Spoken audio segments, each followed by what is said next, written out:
कम से कम 5 करोड़ रुपए का मामला है ये, क्योंकि 1 करोड़ रुपए तो अभी इंग्लैंड टूर पे ही बर्बाद हमारा हो गया, जबकि हमें इतना पैसा मिलने के बाद भी हम 1 रुपए भी खिलाड़ियों को ना दे सके, ये हमारे लिए शर्म की बात है।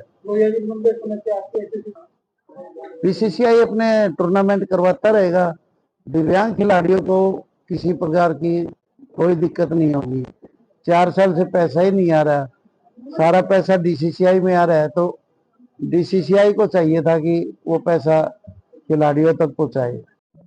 आप लोगों का भी हमारे ऊपर विश्वास है, पूरे देश की निगाह भी है, पूरे देश के खिलाड़ियों के निगाह हमारे ऊपर टिकी हुई है, और हम ऐसा करेंगे तो बहुत ही गलत मैसेज जाएगा। बीसीसीआई अपने टूर्नामेंट करवाता रहेगा, दिव्यांग खिलाड़ियों को किसी प्रकार की कोई दिक्कत नहीं होगी। ये नहीं है कि बाद में उनको दिया जाएगा। पता नहीं, आज भी कई खिलाड़ी कह रहे हैं कि हमें उदयपुर का पैसा नहीं मिला, लखनऊ का पैसा नहीं मिला, तो वो पैसा गया कहाँ? इतना सीआरएस का पैसा आया, बीसीसीआई में तो कोई पैसा आया नहीं। बीसीसीआई में अगर आता तो मैंने पहले भी कहा था कि उसमें और हम मिला के खिलाड़ियों को देते। जब बीसीसीआई में 4 साल से पैसा ही नहीं आ रहा, सारा पैसा डीसीसीआई में आ रहा है, तो डीसीसीआई को चाहिए था कि वो पैसा खिलाड़ियों तक पहुंचाए। इसको लेकर शिकायत का रीजन रहा है इसके दौरान खिलाड़ियों का पता पैसे भी लंबा समय भी कर रहा है, इसका रीजन तो यही रहा कि हमने तो प्रधानमंत्री कार्यालय में भी शिकायत की है, और बाकायदा हमारे पास उनका जवाब भी आया है। आगे भी हम कुलदीप जी बताएंगे कहाँ कहाँ शिकायत हमें करनी है, क्योंकि ये दिव्यांगों का पैसा है। दिव्यांगों का पैसा अगर सही यूज ना हो तो कोई फायदा नहीं है ऐसे टूर्नामेंट करवाने का। मुझे तो बड़ा ताज्जुब हो रहा है कि इतना अच्छा क्रिकेट चलने के बाद भी हम दिव्यांग खिलाड़ियों को कुछ नहीं दे सके। सिर्फ आपको पता है कि 2021 में चुपचाप इसने ये संस्था बना ली। कोविड में मेरा लड़का एक्सपायर हो गया था, आपको पता है, फिर मिसेज एक्सपायर हो गई थी, तो मैंने थोड़ा ध्यान नहीं दिया। ये लगातार सीआरएस का पैसा लाता रहा और अपने दोस्तों में लुटाता रहा। हम दूर हो गए, कोई बात नहीं, मुझे विश्वास था कि ऐसा नहीं करेगा, लेकिन आखिर में जब पता लगा, खिलाड़ियों ने कहना शुरू कर दिया कि भैया जी हमारे पैसे नहीं आ रहे, ना उदयपुर टूर्नामेंट के 10 लाख 5 लाख जो भी प्राइज बोले थे, कोई भी प्राइज नहीं दे रहे, ना मैन ऑफ द मैच दे रहे, जबकि मैन ऑफ द मैच तो शिवम संस्थान ने तुरंत दे दिए थे। तो अब हमने ये एक्शन लिया है। सर ऐसा है कि 2 महीने पहले हमने कॉन्फ्रेंस की थी, तब वो इंग्लैंड वाला टूर्नामेंट नहीं हुआ था। वो होने के बाद हमने देखा कि करोड़ों रुपए उस टूर्नामेंट में लगा दिए, जो कि दिव्यांग खिलाड़ियों के नाम से आए थे। उसके बाद हम इसको समझाते रहे भी खिलाड़ियों का पैसा खिलाड़ियों पर लो, ऑफिशियल को जो ले जाना उनसे खर्चा लेके खिलाड़ियों को पैसे दो। ये कहता रहा कि हम ऑफिशियल देंगे। कल मैंने कहा भी तुम पैसे क्यों नहीं दे रहे, खिलाड़ियों के पैसे क्यों नहीं दे रहे? तो ये कह रहा है अब हम इकट्ठे करेंगे ऑफिशियल से। क्या 2-2 महीने के बाद इकट्ठे होते हैं क्या? मैंने बताया ना कि पीछे तो मेरे 2 साल घर में, उसको बार बार मैंने चेतावनी दी कि आप इन खिलाड़ियों का पैसा क्यों बर्बाद कर रहे हो, इन खिलाड़ियों का पैसा खिलाड़ियों को दो। तो जब भी कोई पैसा आता है तो कह देता है कि बस अभी जल्दी आने वाला है, लो ये सब अभी खिलाड़ियों को दे दूंगा मैं। तो विश्वास भी कोई चीज होती होगी। कल तक उसने पैसा नहीं दिया, तब मुझे बिल्कुल सही बात है आपकी, ये गंभीर मामला है, और इस विषय में मैंने अपने चेयरमैन साहब को भी 15 दिन पहले अवगत करा दिया था। आज उनको किसी कारण से बाहर जाना पड़ गया।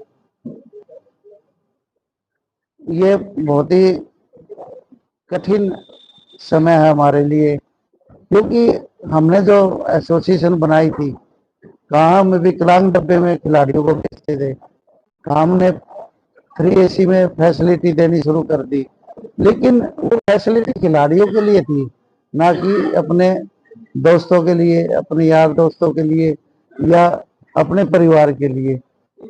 तो ये आपने अभी बताया कि खिलाड़ी पंद्रह के 35 उन 35 लोगों का है 35, हाँ सबकी लिस्ट है हमारे पास, कितना खर्च हुआ, कौन कौन लोग थे, उनकी सबकी लिस्ट है हमारे पास, वो हम आपको सारी दे देंगे लिस्ट। उस 35 में जो है उसके सारे सगे संबंधित के जो यारे तारे थे उन्हीं को ले गया है, और उनको ये प्रूव करके ले गया कि यो इस टीम का यो है, ये है, जो किसी भी टीम से कोई लेना देना नहीं। ये भरेंगे इस टूर्नामेंट के बाद 21 से 23 सितंबर हैदराबाद में चैंपियन ट्रॉफी। कुलदीप जी बताओ। कोर्ट के आदेश पर दिव्यांग क्रिकेट काउंसिल ऑफ इंडिया के महासचिव के खिलाफ अभी एक एफआईआर लॉन्च की गई है। इस व्यक्ति ने वर्ष 2021 में कर्नाटक से एक सोसाइटीज एक्ट 1960 के तहत एक सोसाइटी रजिस्टर्ड कराई, जिसको कि सिर्फ कर्नाटक प्रदेश में कार्य करने का लीगली अधिकार प्राप्त था। कर्नाटक प्रदेश से बाहर पूरे देश में उसको कोई अधिकार प्राप्त नहीं है, जबकि ये पूरे देश भर में कार्य करता है, कलेक्शन इकट्ठी करता है, डोनेशन लेता है। और इसका खाता जो है, अकाउंट है इस सोसाइटी का, रजिस्टर्ड कर्नाटक से है, लखनऊ में खाता है, जो वो भी लीगल है, कर्नाटक में होना चाहिए था, जुरिडिक्शन कर्नाटक बनता है प्रदेश, और इसका बल्लभगढ़ फरीदाबाद से संचालित होती है। तो कोर्ट के आदेश पर इसकी एफआईआर लॉन्च की गई। एफआईआर में सेक्शन 318, 336, 340, 338 लगाए गए हैं, और भी इसकी कई, यहाँ भिवानी में कई जिलों में, राजस्थान में भी एफआईआर की इसकी तैयारी चल रही है। और अभी हमने एक प्रधानमंत्री कार्यालय, भारतीय ओलंपिक संघ, आईओए, खेल मंत्रालय भारत सरकार को और मुख्यमंत्री हरियाणा प्रदेश को इसकी शिकायत भेजी है, जिसमें सख्त से सख्त कार्रवाई करने के लिए इस पे की जाएगी सख्त कार्रवाई। और अभी संसद में देश के इतिहास में पहली बार एक नया खेल एक्ट भारत सरकार ने पास किया है। उस एक्ट में इतने सेक्शन है कि ये जो गलत पैसा या गलत खिलाड़ियों को, क्योंकि एक दिव्यांग भारतीय क्रिकेट टीम होनी चाहिए नियम अनुसार, तो ये दो कैसे बन सकती है पैरेलल में। तो इसमें सारा एक्ट जो लागू हो चुका है अपना 21 अगस्त अभी संसद चली थी, तो इसमें उस एक्ट के तहत भी सख्त कार्रवाई की जाएगी। उसमें सारे यही मामले निपटाने थे, क्योंकि अभी न्यायालयों में, दिल्ली हाई कोर्ट में, सुप्रीम कोर्ट में जितनी भी भारतीय ओलंपिक संघ, आईओए से नेशनल फेडरेशन है, उनके ये झगड़े जाते थे इस तरह के, इससे बड़े बड़े मामले। तो न्यायालय का उसमें अब भी पेंडिंग है केस, तो उस एक्ट के तहत ही उसमें एक कमेटी बनने का सारे उसमें लिखा हुआ है। तो न्यायालय के वो मामले घट जाएंगे जितने भी कोर्ट केस है, उसमें सख्त कार्रवाई लिख रखी है। कोई इस तरह का फ्रॉड करता है और ऐसे नेतृत्व करता है लीगल तरीके से भारतीय शब्द का भी, कि ये भारत की टीम है, ऐसे नहीं लिख सकता बिना अथराइज हुए। और अभी 28 सितंबर 2025 को भारतीय क्रिकेट कंट्रोल बोर्ड बीसीसीआई का इलेक्शन है। उस इलेक्शन के बाद जो प्रधान महासचिव और नए कोषाध्यक्ष बनेंगे, नई गवर्निंग बॉडी बनेगी 28 सितंबर 2025 को, वे भी, क्योंकि बीसीसीआई का नाम भी यूज किया गया है इलीगल तरीके से, उनको भी शिकायत भेजी गई है बीसीसीआई को भी, वो भी सख्त कार्रवाई करेगी।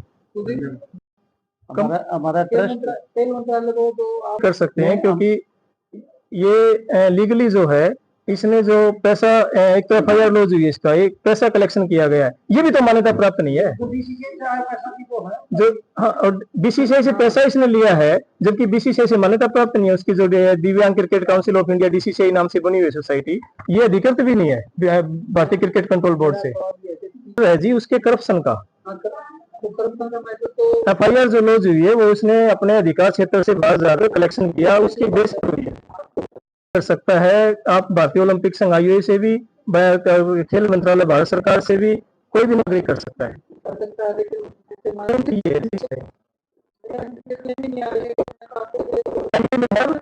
2028 में बीसीसीआई जो है भारतीय क्रिकेट नहीं, आज बीसीसीआई जो है में भारतीय क्रिकेट कंट्रोल बोर्ड भारतीय ओलंपिक संघ, आईओए से मान्यता प्राप्त है, क्योंकि ये अंतर्राष्ट्रीय ओलंपिक कमेटी आईओसी से मान्यता ले ली है, जबकि पहले खुद बीसीसीआई आना नहीं चाहती थी, क्योंकि इसको ओलंपिक के नियम मानने पड़ेंगे। अब आज की तारीख में आईसीसी और बीसीसीआई दोनों संस्था, अंतर्राष्ट्रीय ओलंपिक कमेटी, आईओसी का जो ओलंपिक चार्टर है, जो नियम है, जिसके सारी अंतर्राष्ट्रीय फेडरेशन मानती हैं, एक एक नियम इसको भी मानना पड़ेगा। आज की तारीख ये लागू है अब से, पहले नहीं था। जो हमारी संस्था इसकी बार बार हमने मीटिंग भी की है और जनरल सेक्रेटरी से हमने पूछा भी है भी आपने जो खर्च किया है वो कहाँ का किया है, तो उसकी आज तक उसने कोई भी अपनी एक्सप्लेनेशन नहीं दी है। उसके अलावा जो हमारे साथ जो अलग संस्थाएं जुड़ी है उन संस्था ने अपने बिल दिए हैं, उन बिल में भी ये करप्ट पाया गया है कि जो सामान तो परचेज इसने किया ही नहीं है और उनसे कई जगह जिन्हें फ्रॉड बिल लेके उसमें लगाए। और अब हम जो 21 तारीख से हैदराबाद हमारी जो कर रहे हैं, तो जो प्लेयर हैं उनकी बार बार शिकायत आती रही है कि हमारे को बोलना कुछ जाता है और मिलता कुछ नहीं है। हम अपने एक जेब से खर्चा करके और करते हैं, वहाँ बोलते हैं भी आपको इतना पैसा देंगे या इसके लिए आपको फंड देंगे, वो फंड रिलीज नहीं होता और फंड को जो है ना उस अकाउंट से निकाल के कहीं उसको खर्च किया जाता है। तो उस फंड को रियल में जहाँ डिसेबल्ड प्लेयर्स के लिए चाहिए वहां नहीं दिया जाता। उस फंड के जो है ना अभी पीछे से के बिल दिया है कि उससे कुछ इंस्ट्रूमेंट खरीदे गए, मेडिकल इंस्ट्रूमेंट खरीदे गए, एक संस्था ने दिया है। ये वो इंस्ट्रूमेंट वो कहाँ सबमिट करे गए, कहाँ इन्हें वो डिस्ट्रीब्यूट के, आज तक इसका कोई रिकॉर्ड ही नहीं। कितने रुपए घोटाला? हमारे पास जो रिसिप्ट आई है, जो रसीद आई है, तो 5-6 करोड़ के आसपास इसका सारा जो खिलाड़ियों को नुकसान हुआ है जी उसकी भरपाई हो ही नहीं सकती।